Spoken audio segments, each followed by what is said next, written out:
स्वागत आप सभी का एक बार फिर से YouTube channel knowledge TV Haryana से 7 बड़ी खबर सामने आ रही हैं। बड़ी घोषणाएं दोपहर 2:30 बजे तक हरियाणा मुख्यमंत्री की बड़ी घोषणाएं। तो क्या है पूरी जानकारी, आइए देखते हैं। हरियाणा की सबसे तेज़ सबसे सटीक जानकारी के लिए यूट्यूब चैनल नॉलेज टीवी को सब्सक्राइब जरूर कर लें। तो आइए देखते हैं 2:30 बजे तक हरियाणा की 7 बड़ी खबरें, घोषणा, आदेश, निर्देश। पहली बड़ी घोषणा, प्रदेश को बेसहारा गोवंश मुक्त बनाने के लिए अभियान शुरू किया है। प्रति गाय 4 रुपये प्रतिदिन सभी गौशालाओं को चारे के लिए अनुदान राशि को 1 अगस्त 2024 से 5 गुना दिया जाएगा। अब प्रति गाय 20 रुपये प्रतिदिन मिलेंगे, जबकि नंदी के लिए 25 रुपये प्रतिदिन और बछड़ा बछड़ी के लिए 10 रुपये प्रतिदिन चारा अनुदान मिलेगा। बेसहारा गाय बछड़ा बछड़ी पकड़कर अपनी गौशाला में लाने के लिए 600 रुपये प्रति गाय और 800 रुपये प्रति नंदी की दर से तुरंत नगद भुगतान होगा। सीएम ने कहा कि ग्राम सामलात भूमि हरियाणा संशोधन नियम 2023 के तहत अब सरकार की स्वीकृति उपरांत कोई भी पंचायत अपनी पंचायती भूमि गौशाला की स्थापना के लिए 20 सालों के पट्टे पर किसी संस्थान को दे सकती है। इसके लिए अब सीएम कार्यालय से ही मंजूरी मिलेगी। प्रदेश में नई गौशाला के लिए ज़मीन खरीदने पर कोई स्टैंप ड्यूटी नहीं लगेगी। साथ ही नई गौशाला के लिए ना तो सीएलयू लेने की आवश्यकता होगी और ना ही कोई ईडीसी या कोई किसी और किस्म की फीस देनी होगी। गौशाला में एक ट्यूबवेल लगाने के लिए कोई अनुमति आवश्यक नहीं होगी। हर शहर में पशु चिकित्सक, प्रशासक या सचिव नगर निकाय तथा गौशाला के प्रतिनिधियों की समिति गौशालाओं में गोवंश संख्या की तस्दीक करेगी।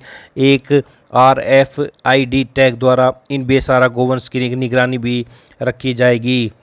देसी गाय रखने वाले किसानों को 30,000 रुपये अनुदान मिलेगा। प्राकृतिक कृषि को बढ़ावा देने के लिए जो किसान देसी गाय रखेगा उसे प्रति गाय 30,000 रुपये वार्षिक अनुदान दिया जाएगा। उन्होंने कहा कि गौशालाओं की प्रॉपर्टी पर किसी भी प्रकार का टैक्स नहीं लगेगा। गौशालाओं को 1,25,000 रुपये प्रति ई रिक्शा के मिलेंगे।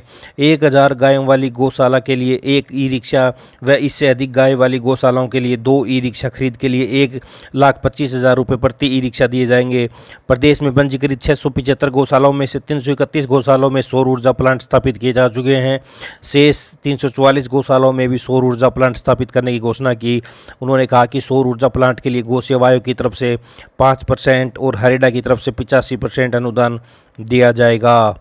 3,000 से अधिक गाय वाली गौशालों में सप्ताह में एक दिन सरकारी वेटरनरी सर्जन और 3,000 से कम गाय वाली गौशालों में सप्ताह में एक दिन सरकारी VLDA गायों के उपचार के लिए दौरा करेंगे।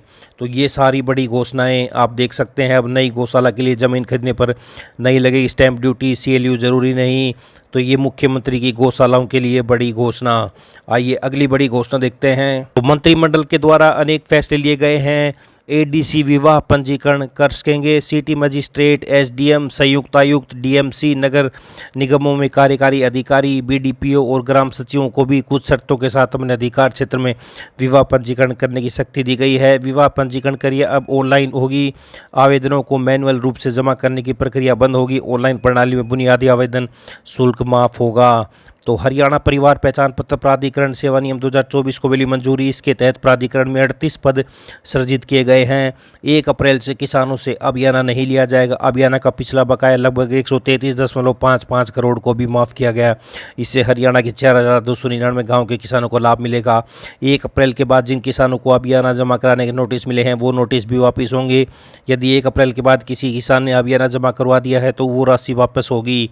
14 शहीदों के आश्रितों को नौकरी देने की मंजूरी दी गई है। दुग्ध प्लाटों की डिफ़ॉल्ट राशि पर विवादों का समाधान योजना को मंजूरी दी गई। इसके तहत डिफ़ॉल्ट राशि का 50% 30 सितंबर तक देना होगा। यह योजना उन दुग्ध प्लांटों के लिए लागू होगी जिन्होंने 31 जुलाई 2024 तक दुग्ध सेस नहीं जमा किया है।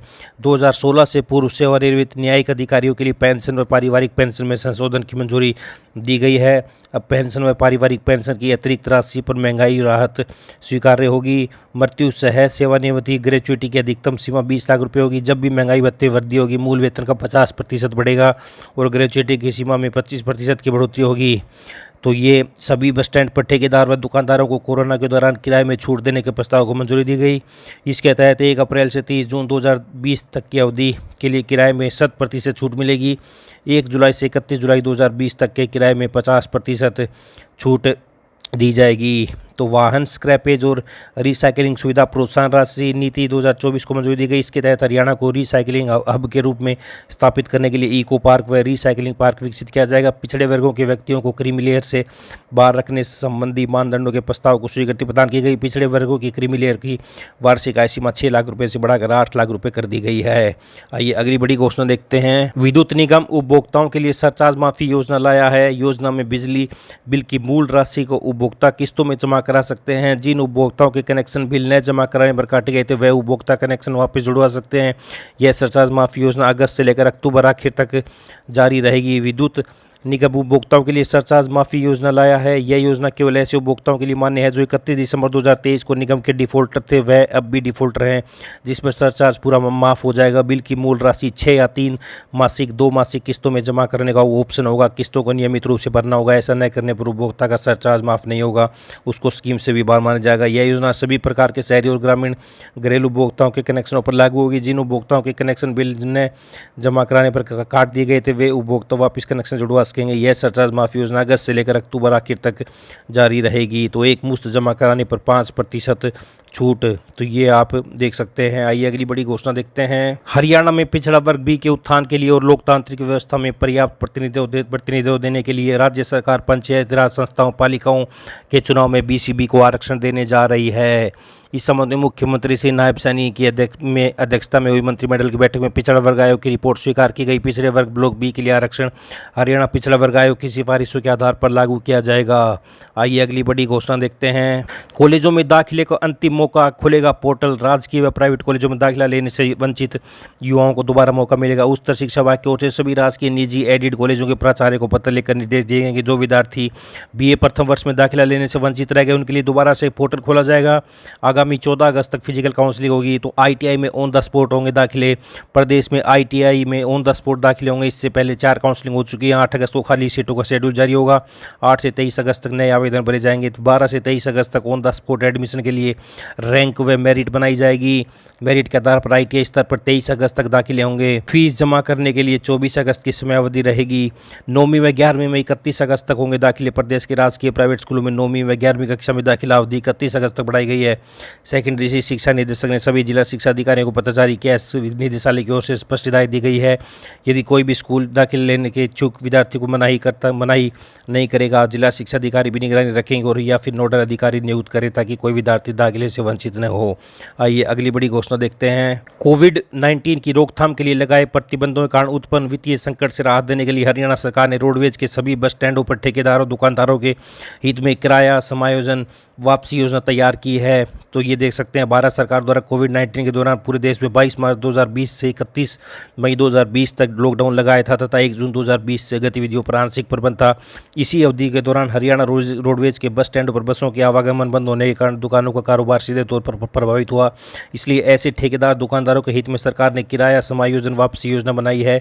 यह योजना हरियाणा सरकार ने जारी की है, लेकिन यह किराया समायोजन वापसी 1 अप्रैल 2020 से 31 जुलाई 2020 तक की अवधि के लिए होगी। योजना के अनुसार सभी ठेकेदार दुकानदार जो 20 मार्च 2020 को संबंधित महाप्रबंधक हरियाणा रोडवेज के साथ एक वैध अनुबंध के अंतर्गत हरियाणा रोडवेज के बस अड्डों पर अपना व्यवसाय कर रहे थे, वे 1 अप्रैल 2020 से 30 जून 2020 तक की अवधि के लिए दुकान व्यवसाय किराए पर 100% छूट के लिए पात्र होंगे। इसके अलावा 1 जुलाई 2020 से 31 जुलाई 2020 तक के किराए में 50% छूट के पात्र होंगे।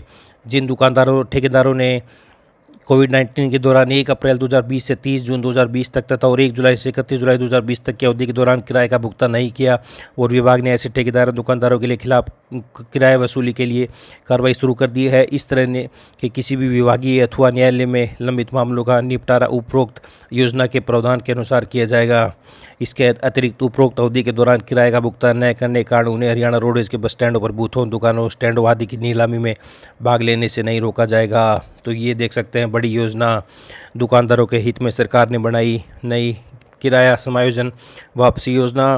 तो ये बड़ी खबरें हरियाणा से। पल पल की जानकारी के लिए यूट्यूब चैनल नॉलेज टीवी को सब्सक्राइब जरूर कर लें, बेल आइकन जरूर प्रेस करें जिससे हर नोटिफिकेशन आपके पास पहुंचता रहे।